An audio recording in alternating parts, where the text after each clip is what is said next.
how do you really figure out what companies or what brands are sustainable and what brands are purely a PR stunt? Can it be upcycled? Can it be dismantled and used for something else? Can it be composted and put back into the earth? 65% of our landfills are filled with just packaging waste, which is post-consumer. I know people in India who are buying Stanley cups of all colored. We're actually 20 years behind in consumption cycles from the US. 3 items that people can switch to buying sustainable alternates instantly and easily. Please invest in a composting bin. Sustainable living is a consumer-led movement. A lot of people have realized, have started reading through the false marketing that brands have been doing over the years. And that's why they're asking questions. That's why you have a need for certification. That's why you have a need for how ethical are you as a business. And it is consumer driven completely. True. Actually, the comment of yours that, people are now being able to see where companies are actually just misleading them, right? It actually brings me to the question that it segues into the next question perfectly. How do you really figure out what companies or what brands are sustainable and what brands are purely a PR stunt? To read through the lines, you have to ask questions, and so many questions. I think before I started Brown Living, I was that irritating customer who would send DMs to brands, who would write Twitter stories and ask them, how did you get this? How are you claiming this is this? Because I've been burnt myself a lot of times. I'm somebody who has a lot of allergies, who has, a lot of health issues. So I've always been very cautious of what I use. And so I think over time, I've just built a huge repository of questions I ask. And that curiosity has led me to build this framework that we use today at Brown Living called the Brown Lens. It's just like a list of questions that we ask to really get the real true, framework or real truth behind the impact. So impact is one the impact side of the product, right? Absolutely. Yeah. The impact is one, but really to understand how is this made? What are the ingredients? What are the people behind it? What is the real true cost of this product? And just evaluating those. So of course, it's an elaborate questionnaire, but we've bucketed them under 5 parameters. One is source. So what is the product made of? What are the ingredients? What are the materials? How are those materials sustainable or not? Is there a way to prove that? Do you have certifications, lab reports? The second bucket is method. So process of manufacturing. Is it handmade? Is it done through a machine? Does it have emissions? Does it secrete water? What is the entire sort of process to make this product from material to product? The third is packaging. 65% of our landfills are filled with just packaging waste, which is post-consumer. And so we took it upon ourselves saying we will not create any more waste. So everything that you see will be compostable, will be, completely will disintegrate in 30 to 40 days. We don't use any other kind of packaging. No plastic tape, no thermocol, no bubble wrap, none of those things. And the product itself has to be compostable in its packaging or be reusable infinitely. We don't allow single-use plastic tubes. We say do it in containers that can be reused, can be recycled. We don't do any amount of plastic there. The fourth parameter we look at is, I think a lot of people miss this completely, but is afterlife.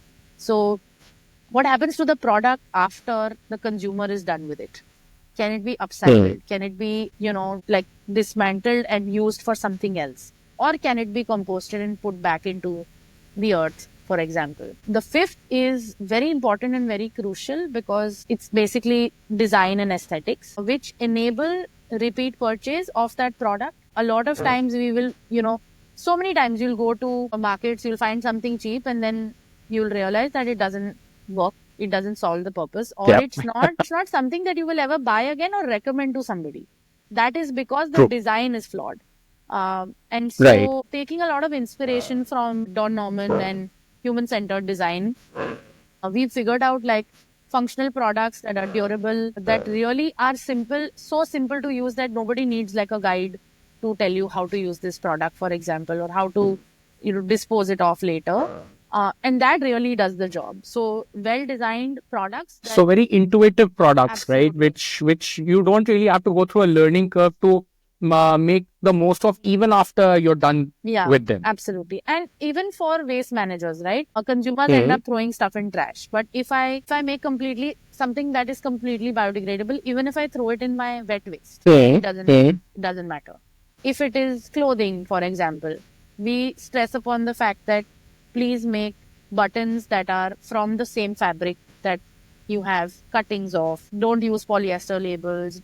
Use materials that you're already using to make the larger majority of the product, so that you don't have to disintegrate or assemble them. These are, of course, simpler examples, but they work. And these smaller tweaks in the product can also help the brands improve their bottom lines, because they are actually saving them material costs, saving them procurement cost, transportation, etc. And after all of this evaluation, we also look at what is the overall benefit for a consumer in terms of price, in terms of, is it something that they will, look at considering again, or will recommend, does it add value to their life? So we look at it should be a... Yeah. Sorry, please. I didn't mean to cut you there. It's just like, I think we obsess over product in these 5 ways, and that really helps us bring the best out. I was reading about your brown lens process on your website, and I was so impressed, because I think what happens is, like you said, right, we start off by understanding whether it's a PR stunt or not. We see a lot of these companies talking about, oh, we are sustainable. But what they basically are doing is they take just one part of something from their product, and then they'll try and tom it as being, oh, look, we are so sustainable. Yeah. And what they'll do is they'll hide everything else, which is causing so much damage that if you were to know the realities, you'd be like, God. I mean, listen, I'm one of those guys who doesn't mind calling out brands, right? Simple, Shein, right? India is going mad again because I think Reliance wants to bring Shein back to India somehow after the initial ban. That's ridiculous, because people don't understand what Shein does, right? Of course, when they'll be brought to India, the world will be told, hey, listen, they've cleaned up their processes and all. But in reality, at the back end, there's nothing going to change. And those brands, along their value chain, right from the raw material in the field to the garment that was never worn and went out to fill out that landfill, they would have caused damage along every step. Right? And just the Indian story, right? And we are also a country which has gone through a lot of losses of its own. So I think the large part of our country is still only looking at profit. We're also a country that's growing tremendously. We have high disposable income now. So suddenly everybody is an overconsumer. We're actually 20 years behind in consumption cycles from the US. But what we do today matters the most, because we are one of the largest countries. So if we make the wrong choice as consumers, it's going to have a huge ripple effect. So I think India should have higher standards than the EU in terms of consumption, because of the sheer volume of how much we consume. And also, I think time and time again, now it's already been proven that India will be at the receiving end of all this climate change, all these climate change problems, right? Our geographic location is such that every anomaly on the planet, every major challenge on the planet will come and hit us harder than practically all other nations on the planet. Yeah. Right. So if we don't take care of these things, and you said something very interesting, right? You said we are 20 years behind the whole US consumption cycle, right? Yeah. I would, okay, maybe statistically on the large scale, yes, we are. But see, both you and I think we interact with a lot of people who make up the consumer sector, right? The over-consumer sector. I know people in India who are buying Stanley cups of all colors. But that's still maybe maximum to 1% of India. But I'm saying larger rural populations, the reason why HUL sachets have started becoming the norm, and it's also been 10 years for that, is that Bharat, not India, but Bharat actually is becoming an overconsumer, which is the problem. Oh, yes.